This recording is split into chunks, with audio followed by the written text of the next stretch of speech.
Stray Blade's animated visuals are appealing, striking a balance between fantasy and cartoony. The biomes aren't super inspired, but they're not terrible looking either, and some of the latter ones can be striking in some ways. Unfortunately, these positives and the various genre buzzwords don't coalesce into a good game. It's a shame because Stray Blade can be enjoyable when it's not constantly tripping over itself.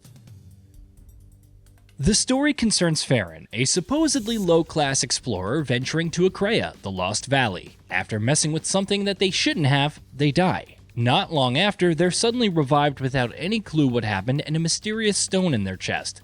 Unable to leave the land, Farron ventures forth, learning more about a mysterious ancient race and the mandatory bosses that must be beaten. I'm being nondescript with some things, and it's not just to avoid spoilers. Stray Blade's story starts out promising but is quickly let down by none other than Farron, who is constantly conversed. You could argue that Aloy or Geralt do the same, but Farron isn't all that interesting. I can't decide if they're easygoing, awkward, or goofy, but odd bloodlust and combat aside, their personality feels pretty dull throughout.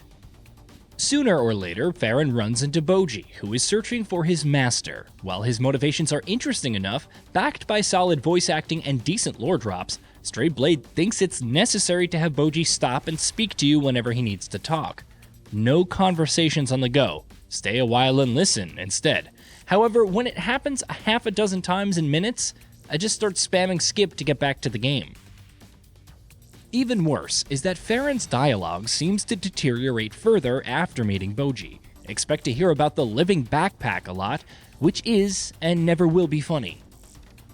You'll also have to get used to several repeated lines as you perform actions, from Farron's "there's so much to collect" to Boji's "may their souls be guided to the flux" after slaying enemies. If the flux is hell, then yeah, by all means. While Boji does have some clever lines when dragging Farron's corpse to a respawn point, having the option to skip these, since they also tend to repeat, would be nice. If nothing else, I want to return to the action after dying instead of watching the same animation overtly long cutscene play out. If the combat in Stray Blade were solid enough, I could forgive the storytelling, the lame dialogue, and the subpar protagonist. There are things to like as you go further along, but it initially feels sluggish owing to the sheer energy drain required for each swing. Then there are the parry and dodge mechanics. You can also block, but that's only for weapons with shields, and the energy cost makes it not worth it. You would think that the parry and dodge would function similarly to Dark Souls or even Bloodborne. Use the parry button at the right time to stun an enemy and deal damage, or dodge their attacks, which also requires proper timing but can be more forgiving. For the most part, Stray Blade follows those tenets, except that all attacks must be either parried or dodged, denoted as blue and red. You can't dodge an attack that should be parried, unless you're far enough away, and you can't parry an attack that must be dodged. As enemies start mixing up the two, it becomes a headache to keep track of. Maybe this is to give fights that feeling of a coordinated dance. Parry and dodge restore energy with the right timing, so it helps compensate for the slow energy regen. While it works out in boss fights where the attack tails are decently sized, it's annoying in regular fights, especially with spear wielders. Even more annoying is that if you miss parrying a multi-hit attack, all the other hits land with no opportunity to parry, block, or dodge. It's an annoying system, and the energy gains are often not worth it past the opening parts. Parrying doesn't give that much of a window for a counterattack anyway, but you have to do it or you eat some free damage. There are also break gauge-like mechanics for enemies, where depleting their stamina opens them up to finishers, which is fine if their stamina didn't recover almost immediately upon backing off. Many enemies also seemingly have no hit stun thresholds at times. I'm not sure if it's weapon-based or due to their armor. Depending on the enemy, I'm likely to take a hit right off my initial attack. Also, hilariously, due to the lackluster enemy variety, wild beasts apparently fit into every type of climate in Akrea, which means that you can often predict when the next attack is coming. Such are the repetitive combos throughout. Sadly, it doesn't invalidate the various criticisms of the combat systems, and nearly every enemy having delays to their attacks is certainly a choice. It's all a shame, because when you get into it, the combat in Stray Blade has a decent heft. Sure, it would be nice to have the infinite energy that some enemies do, constantly dodging and unleashing powerful hits. Shout out to that one shove attack that almost every human enemy has, which takes off nearly a segment of health every time. but some of your hits feel nice and chunky, and the finisher animations are appropriately visceral, if somewhat buggy. Now, if only we could get some of the little things superior titles implement with their combat, like enemies that aren't immediately performing an attack after being caught off guard, or dancing off a cliff because they're so into dodging, or even that one random enemy stuck in an animation loop, or those others that failed to react, even as I was totally up in their grill. Since there is an RPG element here, Farron, the protagonist, in case you forgot, because I did, can acquire skills in a skill tree, except they can't. Sort of. You must actually equip a weapon, earn enough kills for mastery, and unlock its special attributes, which are other skills in the skill tree. Why must I use and level the awful fire mace to carry more healing items? Your guess is as good as mine. Furthermore, you don't even get the weapons for free. Their blueprints unlock on leveling up and must be crafted. This game is usually good about handing out materials, though you'll need to travel off the beaten path for bone dust, an essential element for anything. But it's also required for armor, and sooner or later you're going to run short. So you'll have skill points just sitting around, waiting to be spent until enough materials are gathered, a weapon accrues enough mastery, or both. There are also arcane forges to build super cool weapons like the Crescent Twins, using Intium and artifacts. They even provide access to 2 or more skills on the skill tree instead of 1.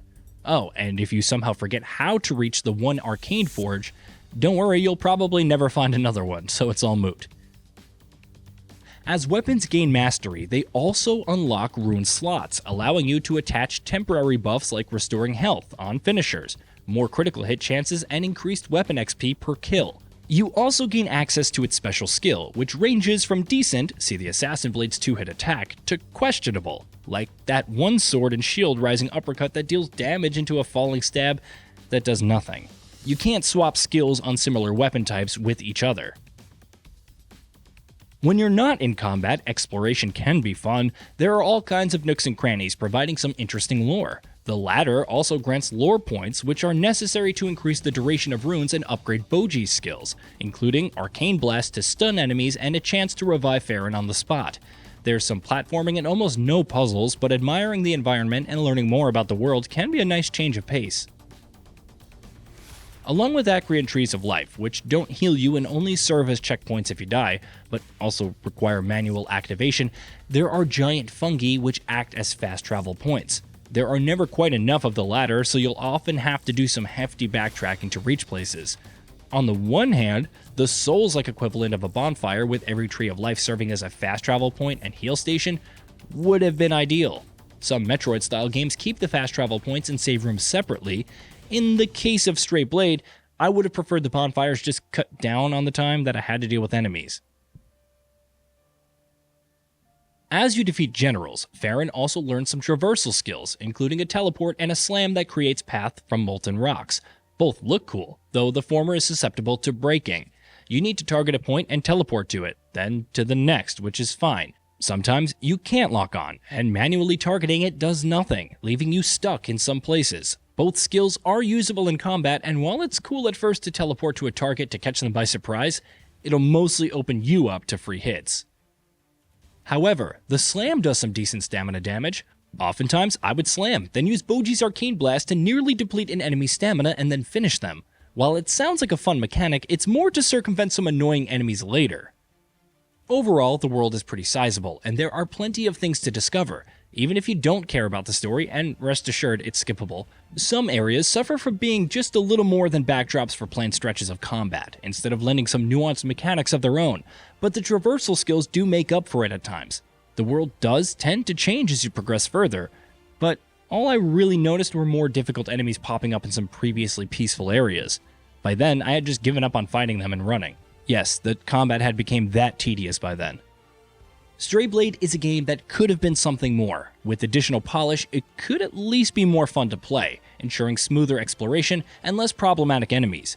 However, even if some of the design choices with the combat warrant some significant overhauls, you're still left with a fairly average story, above average to decent exploration, and a nice looking aesthetic. It just isn't worth dealing with, given all the other issues. Hey, did you know that we at GamingBolt upload new videos every day? Stick around, drop a like, subscribe, and hit that bell, and let us know what kind of content you'd like to see in the future with a comment below.